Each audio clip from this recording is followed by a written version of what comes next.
Sejam bem-vindos à videoaula de revisão do Instituto de Formação Bancária. Aqui quem está falando é o professor Henrique Costa e eu vou revisar com vocês este que certamente é o capítulo que gera mais dúvidas e mais complexo da prova de certificação do CEA.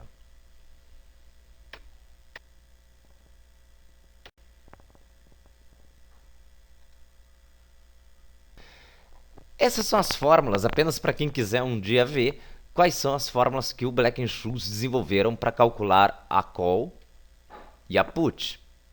Mas ninguém nunca vai precisar usar essa fórmula. Nenhuma prova vai pedir para fazer esse cálculo, porque é um cálculo praticamente impossível de ser feito até numa calculadora científica. O que você pode sempre usar é um link para fazer essa conta. Se você acessar esse link aqui, você vai conseguir fazer o cálculo de Black-Scholes. Ele simula o cálculo de Black-Scholes, não vai ser pedido na prova, apenas se alguém algum dia tiver curiosidade de ver se uma opção está no seu valor correto ou não, é só colocar nesse link e você vai conseguir calcular a call e a put. Só vai ter que ter as 4 variáveis que nós mencionamos: volatilidade, prazo de vencimento, taxa livre de risco e o valor da ação no mercado à vista. A opção de compra, ela tem um valor intrínseco. O que significa isso? É o valor do mercado, ou seja, o preço da ação no mercado, menos o seu strike, que é o preço de exercício da opção. Esse é o valor real da opção, ou seja, quanto que ela vale. Se ela for exercida hoje, quanto que ela vale. Nenhuma ação tem apenas valor intrínseco. Ela também pode ter valor extrínseco, ou seja, o prêmio menos um valor intrínseco. Esse é o chamado valor do tempo, ou seja, o fato de ainda existir um tempo entre hoje e o vencimento da opção gera um valor extrínseco. Esse valor extrínseco é o que faz com que ninguém exerça uma opção, sempre negocie ela. A opção está in the money quando o strike, ou seja, o preço de exercício, é menor do que o valor de mercado da ação no presente. Já uma opção está out of the money se o strike é maior do que o valor de mercado da ação. Quando a opção está out of the money, ela não tem nenhum valor intrínseco, só valor extrínseco, ou seja, tem apenas valor no tempo. Vamos ver um exemplo. Na opção de venda, sempre as coisas funcionam ao contrário. O valor intrínseco é ao contrário, é o strike menos o valor de mercado. Vocês viram que aqui está ao contrário. Na opção de compra era o valor de mercado menos o strike. Na opção de venda é o strike menos o valor de mercado. Esse é o valor real da opção, ou seja, o valor de quanto vale essa opção se ela for exercida hoje. O valor extrínseco é o valor no tempo, é sempre o prêmio menos o valor intrínseco. A diferença é que na opção de venda, na put, quando a opção está in the money, significa que o strike está acima do valor de mercado, ou seja, o preço de exercício é maior do que o preço atual da ação. É ao contrário da call da opção de compra. E a opção está out of the money quando o strike é menor do que o valor do mercado. Da mesma forma, quando ela está out of the money, dizemos que tem apenas valor no tempo.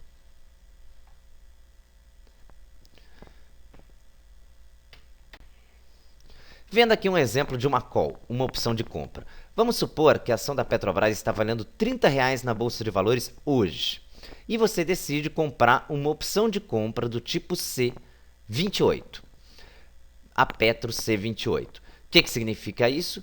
Que é uma opção de compra com vencimento em março e um strike de 28. O prêmio desta Petro C28 é de R$ 4,50. Podemos dizer que essa opção é in the money, ou seja, o valor do vencimento, R$ 28, é menor do que o valor à vista da ação, 30. Veja que é muito simples o conceito de in the money, ela está dentro do dinheiro, ou seja, o preço do exercício, o strike, é menor do que o valor da ação hoje. Ou seja, valeria a pena comprar e exercer a ação hoje. Daí, esta opção tem R$ 2,00 de valor intrínseco. Por quê? O preço dela hoje é R$ 30,00 e o preço de exercício é R$ 28,00, o valor à vista menos o strike. Este é o valor intrínseco desta opção. Só que essa opção está valendo R$ 4,50, não R$ 2,00. Ou seja, ela tem R$ 2,50 de valor extrínseco, R$ 4,50, que é o prêmio, menos R$ 2,00, que é o valor intrínseco dessa opção. Quando que essa opção vai aumentar? Se a volatilidade, ou seja, o sobe e desce da ação for maior, o prêmio vai aumentar. Isso é o que diz o Black-Scholes. Se a taxa livre de risco aumentar, o prêmio da opção também vai aumentar. E se ao invés de você comprar uma Petro C28, comprar uma Petro D de dado 28, ou seja, com vencimento para maio, certamente o valor da opção, o prêmio, será maior. Além disso, se o valor da ação subir no mercado à vista, suponhamos aqui que a Petrobras passou de 30 para R$ 32,00, nós vamos ter um aumento no valor intrínseco dessa opção. Logo, o prêmio dela também vai aumentar.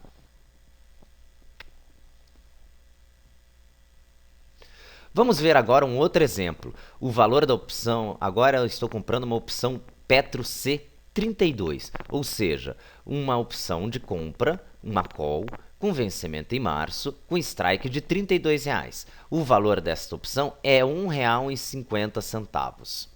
Essa é uma opção que está out of the money, ou seja, o valor do vencimento é mais alto do que o valor à vista da ação. Uma ação out of the money não tem nada de valor intrínseco, só tem valor extrínseco. E aí, esse valor o prêmio dela é todo o valor extrínseco, R$ 1,50. R$ 1,50 de prêmio menos zero de valor intrínseco dá R$ 1,50. Veja que valor intrínseco jamais vai ser negativo, sempre vai ser zero ou positivo. Agora vamos falar da precificação de ações, que é calculada pelo modelo CAPM, desenvolvido pelo Markowitz, é o chamado modelo de Markowitz. Vamos primeiro entender como é que funciona o CAPM. O CAPM é uma curva com uma série de regressões. Ela faz o cálculo do retorno esperado de uma ação. Como eu faço esse cálculo?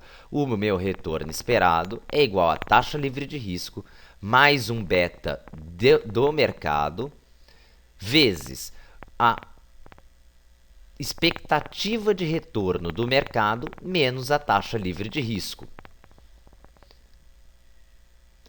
Vamos agora abrir ponto por ponto dessa fórmula. Ninguém vai precisar fazer a conta, mas é importante entender, a fórmula é simples. É importante entender como cada uma dessas coisas é calculada. Primeiro, taxa livre de risco é simples. É só você ver quanto, no caso do Brasil, está a taxa Selic. Quanto mais alta a taxa livre de risco, maior vai ser o retorno que eu também espero para minha ação. Retorno esperado do mercado. Isso aqui é calculado através de uma reta de regressão calculada no modelo SML, o Security Market Line. Como eu calculo esta reta? É uma relação entre retornos esperados de várias ações e o beta. Vamos supor que eu analisei dois ativos, um com beta 0,8, que está dando 17% de retorno, e outro com beta igual a 1, que dá 20% de retorno. Percebe que aqui eu consigo puxar uma regressão e fazer a cálculo de uma reta? Eu tenho 3 pontos, um em 0,8, um em 1 de beta e um aqui no 0 de beta, que é a taxa livre de risco. A taxa livre de risco eu sempre sei. Portanto, conhecendo essa reta, em qualquer ponto que eu queira saber de beta, eu consigo calcular o retorno esperado no mercado. Portanto, se eu quiser fazer uma aplicação com beta meio, ele vai estar mais ou menos por aqui. Eu vou puxar aqui e vou ver aqui, de acordo com a reta, quanto que é o retorno. Vai estar aí na faixa de uns 14%. Ninguém vai pedir para você fazer essa conta, porque isso é possível fazer com regressão, que é um cálculo que tem que ser feito com as ferramentas de estatística do Excel ou com software estatístico certo. Mas eu consigo, é assim que eu determino uma relação entre o retorno de vários ativos e o beta desses mesmos ativos. Normalmente eu pego todo o mercado, analiso o beta de todas as ações e o retorno de todas as ações. E aí eu consigo calcular uma reta bem precisa de SML, a chamada Security Market Line, ou linha de mercado de segurança, traduzindo para o português. O Alfred Jensen é uma ferramenta que eu uso para medir se a minha aplicação é mais segura ou mais agressiva do que o mercado. Se eu calcular o Alfred Jensen positivo, significa que eu tenho um investimento melhor, com melhor relação risco-retorno. Se o alfa for negativo, significa que a relação risco-retorno é ruim, é pior do que a do mercado. O certo é eu ter alfas de Jensen 0 ou positivos. A fazer aplicações com alfa de Jensen negativos significa que eu estou correndo muito risco e tendo pouco retorno. São ações que estão abaixo da Security Market Line. Vamos agora entender este beta. Este é um outro beta, é um beta diferente da curva SML. É o beta de mercado. Como é que eu faço esse beta? Eu calculo a covariância entre o ativo que eu desejo comprar, entre o retorno dos ativos que eu desejo comprar e o retorno médio de mercado, e divido pela variância. Ou seja, dá para perceber que quanto maior essa covariância, maior vai ser o beta. Se o beta é maior, o retorno também é maior, o que é natural. O que esse beta está medindo? O risco diversificável. Ou seja, se o beta é maior, tenho mais risco diversificável, preciso também ter mais retorno de mercado.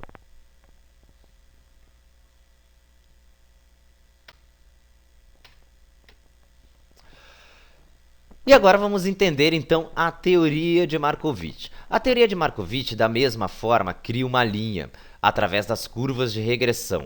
Calcula os retornos, só que não do mesmo jeito que a SML.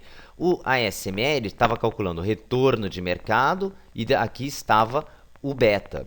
Na teoria de Markowitz, eu pego os retornos esperados, não os retornos que aconteceram, e aqui na linha de baixo, para medir risco, eu não pego o beta, eu pego o desvio padrão.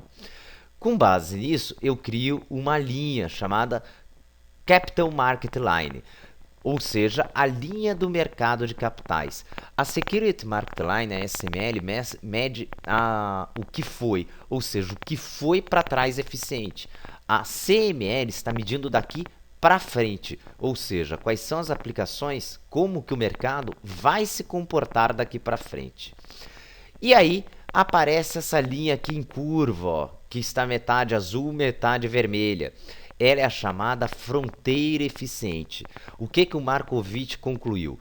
Que o mercado se espera estes retornos, mas que na realidade não é isso que acontece. O que acontece é isso. E aí, se você quiser criar uma aplicação independente, perfeita, com a melhor relação risco e retorno, você deve colocar aplicações que tenham este desvio padrão para este retorno. Como eu faço isso? Colocando de um lado taxa de alto risco, por exemplo, Ibovespa, e do outro lado taxa livre de risco, ou seja, Selic. Você vai fazendo um percentual até que você chega à conclusão que num determinado ponto, por exemplo, 40% com taxa Selic, 60% taxa Ibovespa, é este ponto aqui. É o ponto onde a fronteira eficiente tangencia a curva CML. Veja que a fronteira eficiente jamais supera a curva CML, ela vai tangenciar. E este ponto, o ponto T, é o portfólio perfeito de mercado. É o que maximiza a relação risco-retorno. Quem faz aplicações acima desse ponto T esperava, por exemplo, uma pessoa que está fazendo uma aplicação com este nível de risco, espera este nível de retorno. Só que na prática isso não vai acontecer. Para este nível de risco, ele não vai ter esse nível de retorno. Esse é o nível de retorno que ele espera. Ele vai ter este nível de retorno. Ou seja, ele está abaixo da linha do mercado de capitais. Ele está correndo muito risco para ter um pouco de retorno a mais do que esta pessoa que está no ponto T. Se diz, isto é uma aplicação alavancada. Ou seja, para ganhar um pouco a mais, você corre muito risco a mais. Quem está fazendo a aplicação aqui nesse ponto M está fazendo exatamente ao contrário. Ele corre este nível de risco esperando ter este nível de retorno. Só que ele não vai ter este nível de retorno, ele vai ter um retorno um pouco abaixo, vai ter este nível de retorno. O que significa isso? Que ele está abrindo mão de muito retorno para economizar só um pouco de risco. Então ele está diminuindo muito o retorno dele para diminuir só um pouco o risco dele. O que significa isso? Significa que ele está fazendo hedge, ou seja, está dando prioridade à proteção, à segurança e abrindo mão de muito retorno. Esses outros dois pontos, o S e o Q, são dois pontos não racionais do modelo de Markowitz, mas que acontecem. Uma pessoa que está fazendo a aplicação aqui no ponto Q, significa que ela está tendo um alto retorno para um risco baixo. Provavelmente, esta pessoa está tendo riscos ou de liquidez ou de crédito. Veja que aqui na linha de baixo, no risco, eu estou analisando só desvio padrão, ou seja, só o risco de mercado. Uma pessoa que está fazendo a aplicação aqui, nesse ponto Q, provavelmente está correndo risco ou de crédito ou de liquidez. Por isso que ele está conseguindo, com baixo risco de mercado, ter um retorno muito alto. Mas ele está correndo só pouco risco de mercado. A teoria do Markowitz, o modelo CAPM, não mede nem risco de liquidez, nem risco de crédito, apenas risco de mercado. A outra pessoa que está fazendo a aplicação aqui, ela está correndo um alto risco para um retorno muito baixo. Essa pessoa deve estar fazendo alguma outra opção dos seus investimentos, por exemplo, comodidade, ou alguma outra tradição, ou sofrendo de alguma heurística. Por quê? Porque ele está com muito risco, tendo pouco retorno. Uma pessoa no ponto S, por exemplo, é uma pessoa que aplica no CDB de banco. Ele corre mais risco do que se aplicasse numa taxa livre de risco e ganha menos do que na taxa livre de risco. Ou seja, não é uma coisa lógica. Ele corre mais risco do que na Selic e ganha menos do que a Selic. Ele está nesse ponto. Por que uma pessoa então compra um CDB de um banco? Por comodidade, pelo marketing que o banco faz, pelo fato do gerente ofertar. São variáveis fora do sistema financeiro, que não se explicam pelas questões financeiras e muito mais pelas questões de marketing.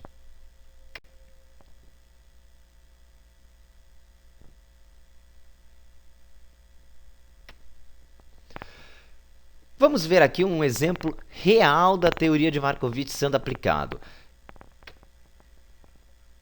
Veja que esta seria a relação usando uma média ponderada, ou seja, se eu tivesse aqui 100% aplicado em Selic, eu teria esse retorno.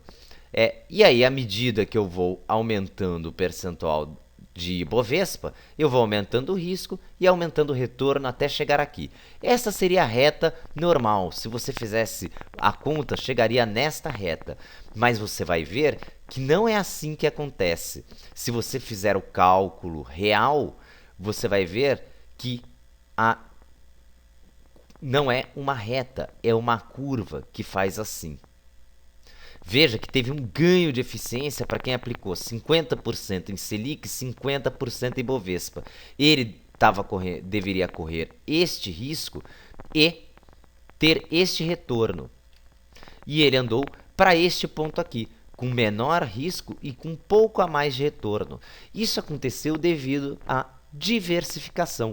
Como ele diversificou o investimento, que é o que o Markowitz defende em sua teoria. A diversificação faz com que ele ganhe eficiência, ou seja, ele reduz o risco de mercado e consiga mesmo assim melhorar o seu retorno.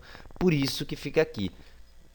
Se traçarmos a reta CML, fizermos os cálculos de regressão de todos os ativos do mercado, a gente vai ver que os dois pontos se encontram, a reta CML cruza exatamente em cima do Ibovespa, desse ponto onde um aplicador aplica 50% em Selic e 50% em Ibovespa.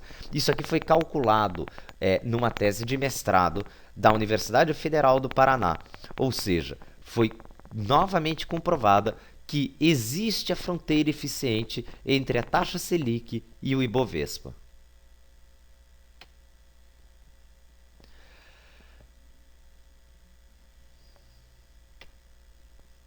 Veja agora aqui na tabela. Vimos ali no gráfico, veja na tabela.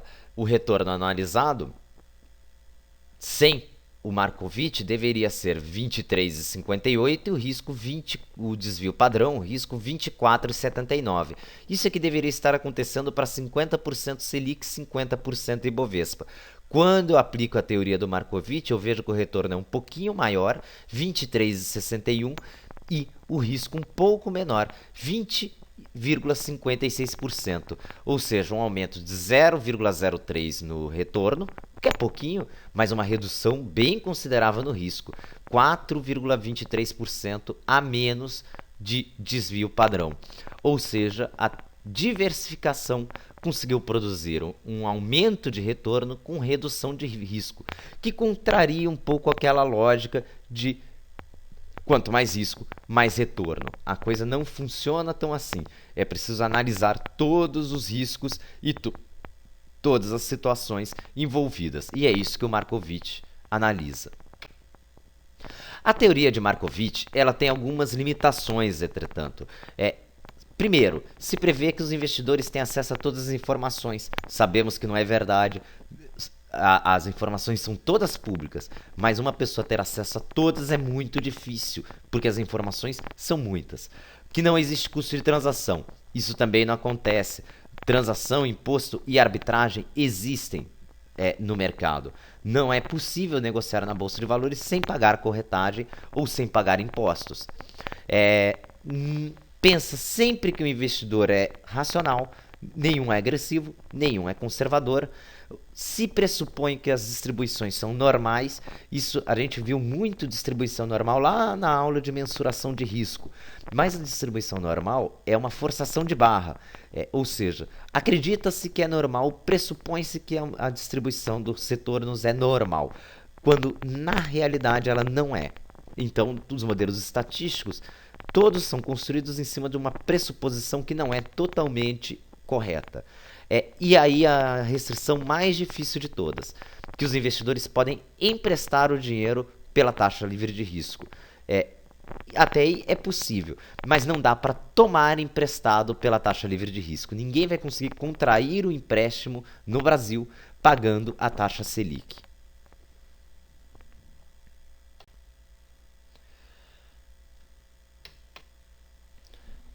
A parte do modelo de Markowitz é uma parte mais difícil, o modelo de Markowitz CAPM, mas vocês vão ter que se preparar. Vão ser 5 questões na prova do CEA sobre esse assunto. Outros 5 são sobre os outros assuntos que nós já vimos, o modelo de Black-Scholes e essa questão de precificação de ativos, que é simples.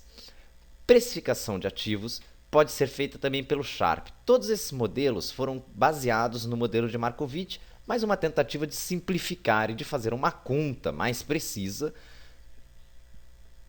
sobre a precificação de ativos, ou seja, analisar o risco e retorno de uma forma mais simplificada. O índice de Sharpe é o mais comum deles. É simples, eu pego o retorno esperado com risco, subtraio o retorno esperado livre de risco. Esta é uma medida de retorno e divido pelo desvio padrão.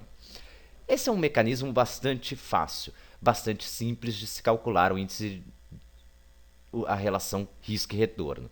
Quanto mais alto o índice de Sharpe, melhor a relação risco e retorno. Quanto mais baixo o índice de Sharpe, pior a relação risco e retorno. Bastante simples, são variáveis facilmente calculados, o retorno esperado com risco, o retorno esperado livre de risco e o desvio padrão. Algumas pessoas acham que o índice de Sharpe é ruim porque comparar o retorno esperado de uma ação, por exemplo, não dá para comparar com a taxa livre de risco, que é a taxa Selic, porque isso é uma taxa de pós-fixado e isso são ações. E aí cria um índice de Sharpe modificado, onde você subtrai o retorno esperado com risco pelo benchmark e divide pelo desvio padrão, que é a medida de risco. Ou seja, o índice de Sharpe modificado só tirou a taxa livre de risco e colocou o benchmark. Da mesma forma, quanto mais alto o índice de Sharpe modificado, melhor a relação risco e retorno. Alguns outros teóricos vieram depois e falaram que não era bom usar o desvio padrão como medida de risco, que o beta é uma medida de risco melhor, principalmente para ações. E foi o que, por exemplo, calculou o índice de Treynor. A taxa de retorno esperada com risco menos o livre de risco dividido pelo beta. Um Treynor modificado seria o retorno esperado com risco menos o retorno esperado do benchmark dividido pelo beta. O Modigliani já fez uma análise diferente. Ele diz que não precisa nem tirar a taxa livre de risco, nem o retorno do benchmark. Basta dividir o retorno esperado do ativo pelo desvio padrão. Esse seria o índice de Modigliani. Todos os índices da mesma forma. Quanto mais alto o índice, melhor a relação risco e retorno. E vamos para uma parte simples, mas que vai ser exigido umas 3 questões na prova do CEA, que são as questões de alocação de ativo, ou seja, as estratégias de alocação de ativo. São decisões de investimento. Normalmente isso é feito pelos gestores dos fundos.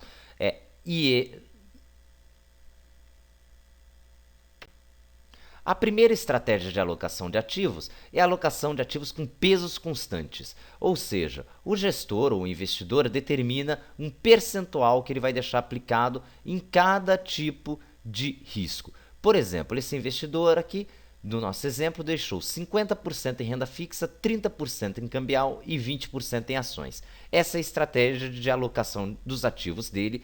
E ele determinou que será com esses pesos constantes, sempre 50%, 30% e 20%. Vamos ver aqui como é que fica nesta outra estratégia, mais simples um pouco. 70% renda fixa, 30% de renda variável. Essa é a decisão que o investidor tomou. No dia 1, ele aplicou 100 mil reais, 70 mil em renda fixa, 30 mil em renda variável. Aí, no dia 2, a renda variável, a Bolsa de Valores, subiu. Ou seja, agora ele tem 40 mil em renda variável e 70 mil em renda fixa. Veja que a relação 70-30 foi quebrada, porque a Bolsa de Valores subiu. O que ele vai fazer? Ele vai vender a renda variável e comprar renda fixa para manter o 70-30. Ou seja, ele vai deixar 77 mil na renda fixa e 33 mil na renda variável. Vai vender 7 mil reais em ações e comprar 7 mil reais de renda fixa. No terceiro dia, aí aconteceu o contrário. A Bolsa de Valores caiu e agora ele tem só 20 mil em renda variável. Veja que, de novo, a relação 70-30 foi quebrada. O que esse investidor vai fazer? Vai vender a renda fixa e comprar renda variável. Ou seja, ele vai aqui baixar de 77 mil para 67.900 na renda fixa e vai aumentar de 20 para 29.100 na renda variável. Veja que essa estratégia garante que, quando a bolsa sobe, ele realiza o lucro e vende. E quando a bolsa cai, ele compra, ou seja, aproveita o movimento sempre de baixa da Bolsa de Valores para fazer uma compra de ações. E sempre que a bolsa sobe, ele realiza o lucro e passa para a renda fixa. É uma estratégia muito usada por investidores de ações que não querem correr tanto risco. É por causa dessa estratégia de alocação, a alocação de ativos com pesos constantes, que se diz que a bolsa realizou os lucros. Sempre depois de uma grande alta da bolsa, o dia seguinte normalmente tem uma queda. São os investidores realizando lucros que eles tiveram na bolsa e passando para renda fixa.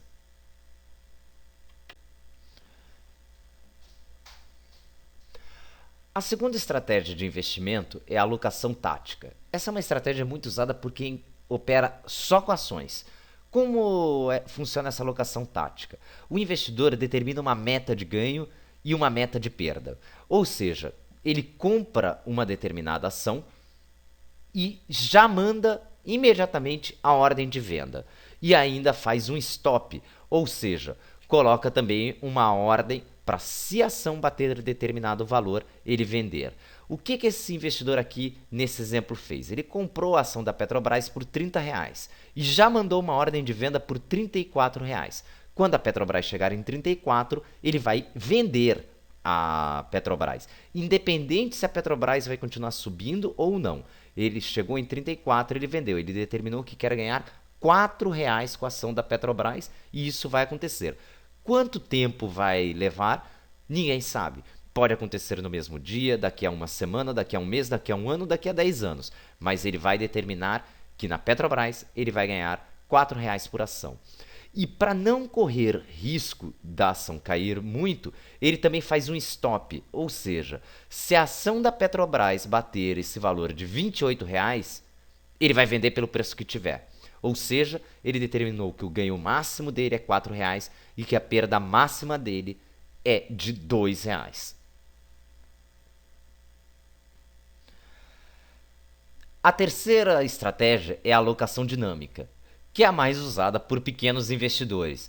É você tentar identificar as grandes oportunidades do mercado e comprar a ação e achar que você vai ganhar com a subida dessa ação. Por exemplo, comprar a Petrobras porque ela vai subir.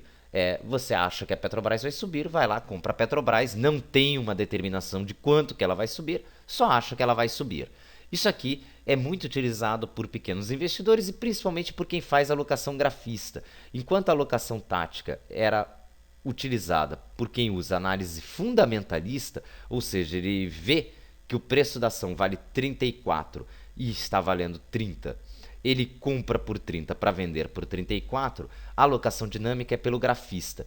Ele analisa o gráfico e vê que uma determinada ação está em tendência de alta, ele compra aquela ação e quando ele identifica que a ação bater numa barreira, ele vai vender numa barreira, ou seja, não vai subir mais do que aquilo, ele vai vender. Mas ele não determina previamente quanto que ele pretende ganhar. A quarta alocação é a alocação garantida, ou seja, à medida que o preço dos ativos vai caindo, o investidor vende e compra um ativo livre de risco. Isso é para garantir que, na pior das hipóteses, ele não perca nada. Ou seja, ele vai comprar ações da Petrobras. Se cair um centavo, ele vai vender a perda dele em Petrobras e vai comprar LFT, que vai render a taxa Selic. Se, por exemplo, ele perdeu R$10 na bolsa, ele vai analisar quanto que ele precisa vender de bolsa para ganhar R$10 de volta na LFT. É uma estratégia que é muito utilizada pelos fundos, aqueles fundos de capital garantido, ou seja, aqueles fundos que prometem, olha, se a bolsa subir, eu te pago o rendimento da bolsa. Se a bolsa cair, eu não vou te pagar nada, mas você também não perde nada. É feito dessa forma, com a estratégia de alocação garantida. Você, quando perde na bolsa, você analisa quanto que perdeu e quanto que você tem que vender de ações na bolsa para conseguir ganhar o dinheiro que você perdeu de volta na LFT. Se a bolsa não cair e subir, você ganha a bolsa. Se a bolsa cair, você vai, pelo menos, não perder o dinheiro.